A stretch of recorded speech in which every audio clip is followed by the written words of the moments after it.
Intimacy, the hidden meaning of vision. From General Audience number 13 of January 2nd, 1980. We return to the analysis of the Genesis text, Genesis chapter 2, verse 25, begun a few weeks ago.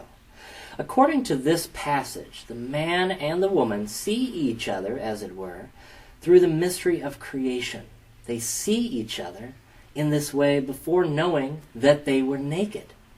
This reciprocal vision of each other is not only a share in the exterior perception of the world, but also has an inner dimension of a share in the vision of the Creator himself, in that vision about which the account of Genesis chapter 1 speaks several times. God saw everything that he had made, and indeed it was very good, from Genesis chapter 1, verse 31. Nakedness signifies the original good of the divine vision. It signifies the whole simplicity and fullness of this vision, which shows the pure value of man as male and female, the pure value of the body and of its sex. The situation that is indicated in such a concise and at the same time suggestive way by the original revelation of the body as expressed in particular by Genesis chapter 2 verse 25 does not contain an inner break and antithesis between what is spiritual and what is sensible, just as it does not contain a break and antithesis between what constitutes the person as human and what is determined by sex in man, that is, what is male and female. Seeing each other reciprocally through the very mystery of creation, as it were, the man and the woman see each other still more fully and clearly than through the sense of sight itself, that is, through the eyes of the body. They see and know each other, in fact, with all the peace of the interior gaze, which creates precisely the fullness of the intimacy of persons. If shame carries with it a specific limitation of vision through the eyes of the body, this happens above all because personal intimacy is, as it were, troubled and threatened by such a vision.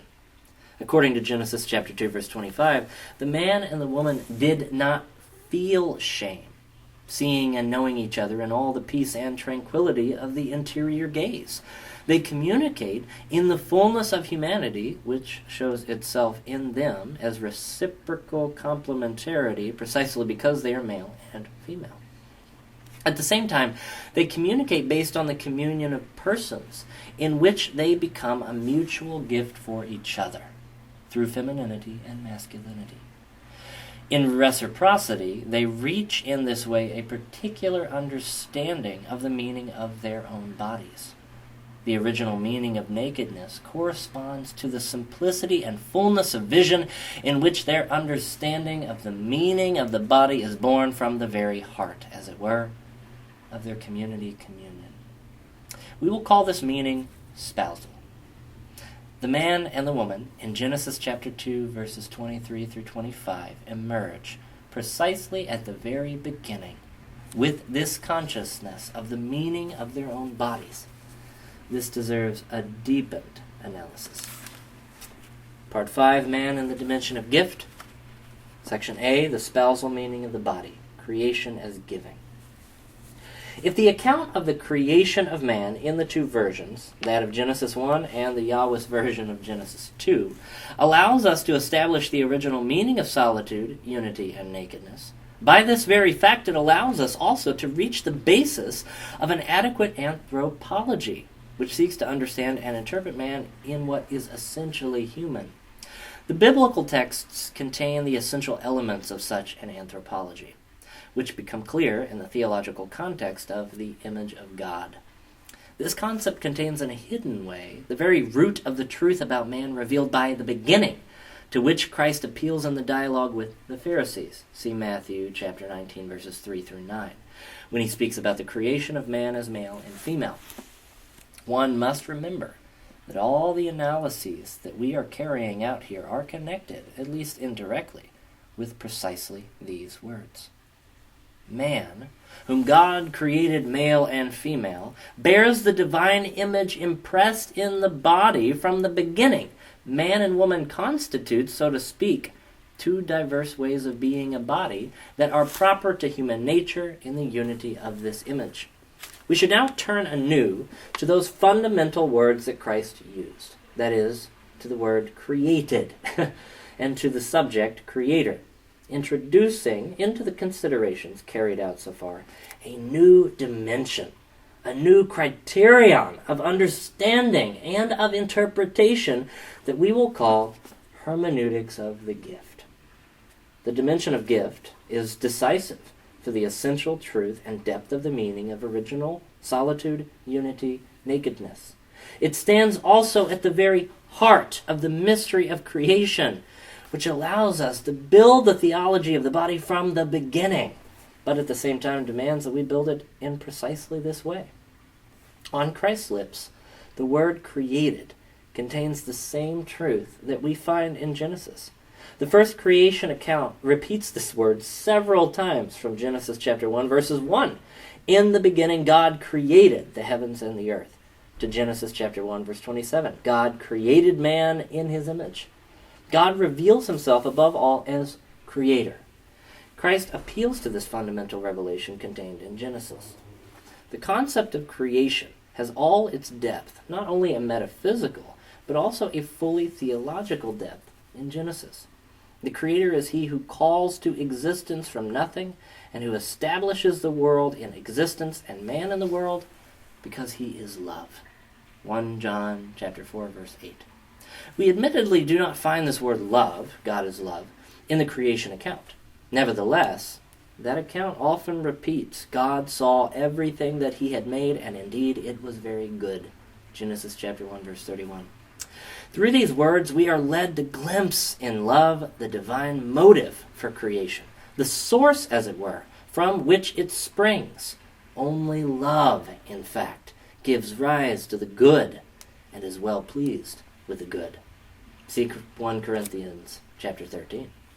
As an action of God, creation thus means not only calling from nothing to existence and establishing the world's existence as well as man's existence in the world, but according to the first account, it also signifies gift, a fundamental and radical gift. That is an act of giving in which the gift comes into being precisely from nothing. Giving and man. Reading the first chapters of Genesis introduces us into the mystery of creation, that is, of the beginning of the world by the will of God, who is omnipotence and love. Consequently, every creature bears within itself the sign of the original and fundamental gift. Yet at the same time, the concept of giving cannot refer to nothing. It indicates the one who gives and the one who receives the gift, as well as the relation established between them. Now, this relation emerges in the creation account at the very moment of the creation of man. This relation is shown above all by the expression, quote, God created man in his image. In the image of God he created him. Genesis chapter 1, verse 27. In the account of the creation of the visible world, giving has meaning only in relation to man. In the whole work of creation, it is only about him that one can say a gift has been granted. The visible world has been created for him. The biblical creation account offers us sufficient reasons for such an understanding and interpretation. Creation is a gift because man appears in it, who, as an image of God, is able to understand the very meaning of the gift in the call from nothing to existence. He is also able to respond to the Creator with the language of this understanding. When one interprets the creation account precisely with this language, one can deduce from it that creation constitutes the fundamental and original gift. Man appears in creation as the one who has received the world as a gift, and vice versa, one can also say that the world has received man as a gift. At this point, we must interrupt our analysis.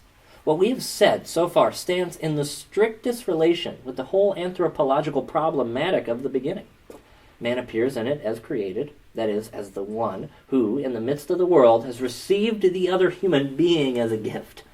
In what follows, it is precisely this dimension of gift that we must subject to a profound analysis in order to understand also the meaning of the body in its right measure. This will be the object of our next meditations.